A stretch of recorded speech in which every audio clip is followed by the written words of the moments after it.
How to end a conversation, my god, मुझे बहुत दिक्कत होती है करने में।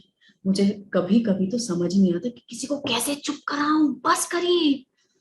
This is very annoying at times. Let's see what you can say. I don't want to keep you any longer. मैं तुम्हारा वक्त अब ज्यादा नहीं लूंगा, आप कंटिन्यू करिए जो आप कर रहे हैं।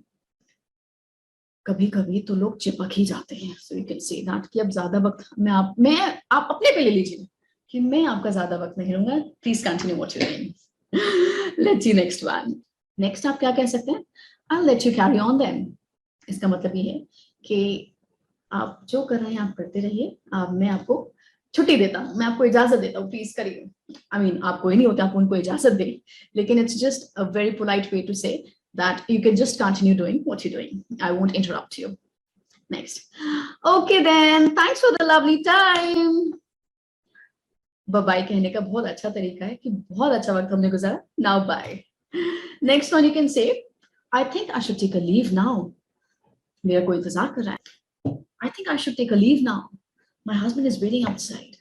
तो आप कोई भी बहाना मारिए and पहली लाइन ये जोड़ दीजिए, I think I should take a leave now. Something is happening. So you have to attend that also, which is a priority. ठीक है?